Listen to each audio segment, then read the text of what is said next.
पति पत्नी के रिश्ते में तनाव किसी युद्ध से कम नहीं होता। क्या विक्रम के मन में आरोही के लिए हमदर्दी बढ़ती जा रही थी या इसके पीछे छुपा था कोई खतरनाक षड्यंत्र? क्या सच में अनन्या करने वाली थी आरोही पर जानलेवा हमला? आरोही आज पूरे दिन की भागदौड़ से काफी थक चुकी थी, इसलिए डिनर करने के बाद उसने शावर लिया और विक्रम के कमरे में उसके बेड पर जाकर सो गई। तुम प्रेग्नेंट हो तो आराम से इस बेड पर सो जाओ और आज मैं सोफे पर ही सोऊंगा। अगली सुबह जब आरोही उठी तो विक्रम ठीक उसके सामने खड़ा उसे देख रहा था। विक्रम को अपने सामने बिना मास्क के देखकर आरोही को बहुत अच्छा लग रहा था। तभी आरोही को प्रेगनेंसी की वजह से मॉर्निंग सिकनेस हुई और वो एक वोमिटिंग टेंडेंसी के कारण भागकर वॉशरूम की तरफ चली गई। विक्रम भी आरोही के पीछे गया। विक्रम आरोही का हाथ पकड़कर उसके बेड तक लेकर आया और उससे बोला, हमारी शादी को कई दिन हो गए हैं, लेकिन तुमने मुझे अब तक नहीं बताया कि ये बच्चा किसका है। मैं अभी इस बारे में कुछ नहीं बता सकती, लेकिन मैं वादा करती हूँ कि हमारा मैरिज कॉन्ट्रैक्ट खत्म होने से पहले और मेरे यहाँ से वापस जाने से पहले मैं आपको सारा सच बताऊंगी। उसके बाद आरोही भी तैयार होकर अपने क्लिनिक जाने के लिए निकल गई।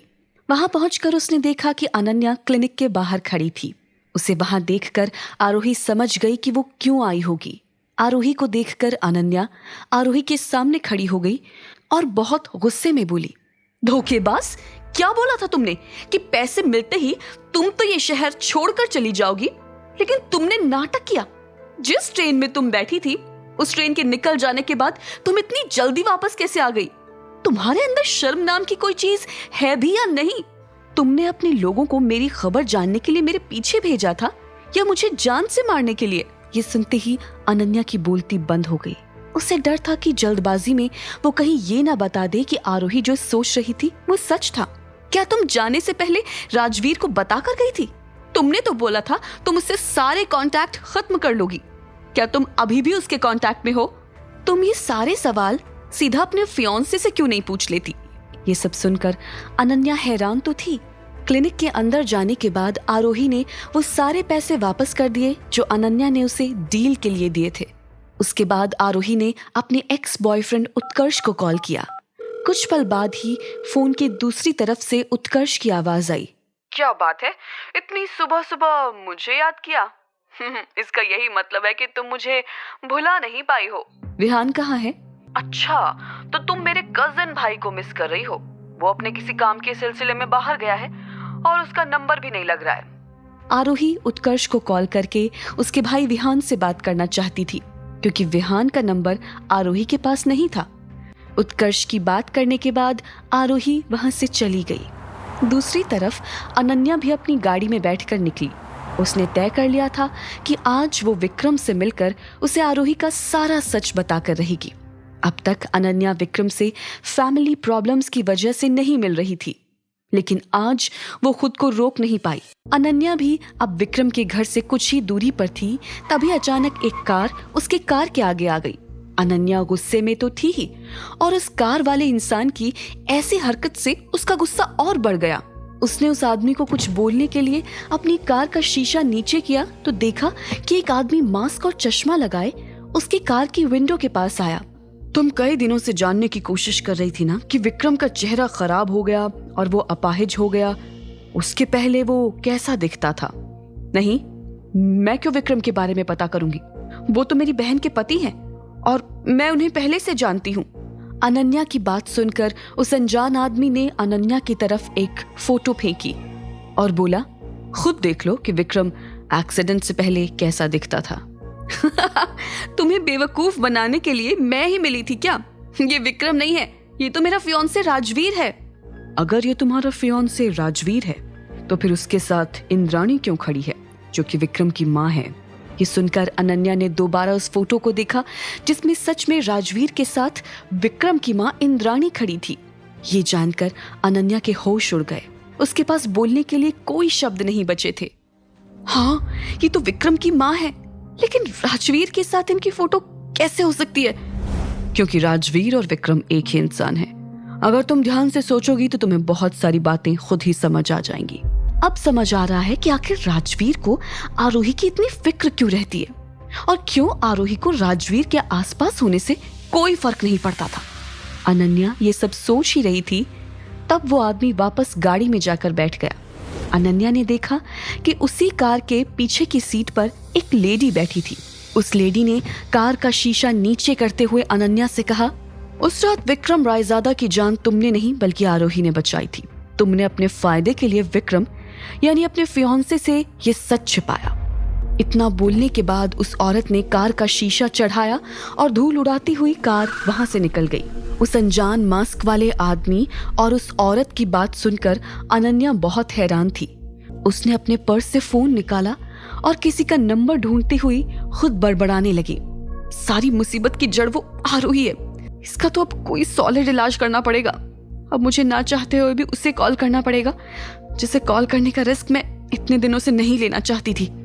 कॉल के पिक होते ही उधर से एक भारी आवाज आई, अनन्या, मैंने तुम्हें पिछली बार भी वार्न किया था, अगर तुमने कभी मुझे अपनी आवाज भी सुनाई तो मैं तुम्हारी लाइफ मौत से बदतर बना दूंगा। लेकिन उसके बाद भी तुमने मुझे कॉल किया। देवेश, मैंने तुम्हें गुड न्यूज देने के लिए कॉल किया था। मेरी प्यारी बहन आरोही ने शादी कर ली और उसकी शादी किससे हुई है पता है? इतना कहने के बाद अनन्या ने देवेश को बहुत कुछ बताया। दूसरी तरफ आरोही शाम को घर के दरवाजे के पास पहुंची तो उसने देखा कि एक व्हाइट कार गेट पर खड़ी थी। आरोही के आते ही कार का डोर खुला, जिससे एक लंबा चौड़ा हैंडसम सा आदमी बाहर आया। उस आदमी को देखते ही आरोही बहुत हैरान हुई और चौंकते हुए बोली, देवेश, तुम वापस क्यों आए? मैंने सुना तुमने शादी कर ली, इसलिए तुमसे मिलने चला आया। आरोही, मैं वापस इसलिए आया हूं ताकि तुम्हें अपने साथ वापस ले जा पाऊं। देवेश की बात सुनकर आरोही परेशान हो गई। उसने अपना हाथ छुड़ाने की भी बहुत कोशिश की, लेकिन कामयाब नहीं हो पाई। तुम इतना तो जानते हो ना कि मेरा पति कौन है? अगर उससे पता चल गया कि तुम यहाँ क्यों आए हो तो वो तुम्हें जिंदा वापस नहीं जाने देगा। आरोही देवेश से अपना हाथ छुड़ाने की कोशिश कर रही थी, तभी उसकी नजर विक्रम की आती कार पर पड़ी। चरण नीचे उतरा और उसके बाद विक्रम भी कार से बाहर आया। बाहर आते ही उसकी नजर आरोही पर पड़ी, जो देवेश से अपना हाथ छुड़ाने की कोशिश कर रही थी। ये देखकर विक्रम ने देवेश से कहा, देवेश, तुम क्यों पहली मुलाकात में अपनी भाभी के साथ इस तरह पेश आ रहे हो? भाई, मैं आरोही से आज पहली बार नहीं मिला हूँ। मैं इसे पिछले 4 साल से जानता हूँ। हम दोनों एक ही कॉलेज में पढ़ते थे, जहाँ इत्तेफाक से हम दोनों की मुलाकात हुई, और उसके बाद से ही कब मैं आरोही के प्यार में पड़ गया मुझे भी नहीं पता चला। देवेश की बातें सुनकर विक्रम की आंखें गुस्से से धीरे धीरे लाल होने लगी। विक्रम ने गुस्से में कहा, तुम बोलना क्या चाहते हो? आपके लिए बेशक आरोही इतनी इंपॉर्टेंट ना हो, लेकिन मेरे लिए ये बहुत खास है, इसलिए आप इसे आज ही डिवोर्स दे देंगे तो सबसे अच्छा होगा। देवेश की बातें सुनकर विक्रम के गुस्से का ठिकाना नहीं रहा और उसने उसे घर से चले जाने को कहा। आप जानते हैं कि मैं कितनी मुश्किल से टाइम निकाल कर घर आता हूँ। आप मुझे डिनर का पूछने की जगह यहाँ से जाने के लिए बोल रहे हैं। देवेश की बात सुनकर विक्रम थोड़ा कंफ्यूज हो गया। अभी तो देवेश कुछ और बात कर रहा था, फिर अभी अचानक उसने डिनर की बात क्यों की? विक्रम ने कुछ कहा नहीं, लेकिन उसके पीछे खड़ी इंद्राणी, जो अभी अभी बाहर आई थी, देवेश को देखकर बहुत खुश हो गई और बोली, देवेश बेटा, तुम्हें ये पूछते हुए शर्म नहीं आई? ये घर तुम्हारा भी है, इसलिए तुम हक से यहाँ आकर खाना खा सकते हो। इंद्राणी देवेश को लेकर घर चली गई और उसके पीछे विक्रम, चरण और आरोही भी घर के अंदर आ गए। कुछ देर बाद डिनर तैयार हो गया। खाना खाती हुई इंद्राणी ने देवेश से पूछा, उस लड़की का क्या हुआ जिसके साथ तुम मेरे और माँ के कहने पर डेट पे गए थे? उसके साथ मैंने कोई कमिटमेंट नहीं किया आंटी, क्योंकि मेरे दिल में कोई और है जिससे मैं बहुत प्यार करता हूँ। थोड़ी ही देर में सबका खाना कंप्लीट हो गया। इंद्राणी चरण को देवेश को बाहर तक छोड़ आने का बोलकर अपने कमरे में चली गई। आरोही भी अपना खाना खत्म करके जा ही रही थी कि विक्रम उसके पास आया और बोला, मेरी तबीयत ठीक नहीं लग रही है, तुम तो मेडिकल लाइन में हो, चेक करके बताओ कि मुझे क्या हो रहा है। आरोही ने विक्रम से पूछा, आप ठीक से बताओ क्या फील हो रहा है? विक्रम ने बताया कि उसे हार्ट की साइड पेन फील हो रहा है और बहुत अनकंफर्टेबल महसूस हो रहा है। आरोही ने विक्रम की पल्स चेक की तो वो बिल्कुल सही चल रही थी। उसके बाद उसने अपने हिसाब से विक्रम को चेक किया और आखिर में बताया कि सब नॉर्मल है। अपनी बात बताने के बाद वो कमरे से जाने लगी, लेकिन विक्रम ने उसे रोका और पूछा, तुम्हारे और देवेश के बीच क्या चल रहा है? देवेश ने जो बताया वो सच बताया। वो मेरे साथ रिलेशनशिप में आना चाहता था, लेकिन मैंने उसे कभी हाँ नहीं बोला था। आरोही अपनी बात पूरी करके कमरे से बाहर निकल गई।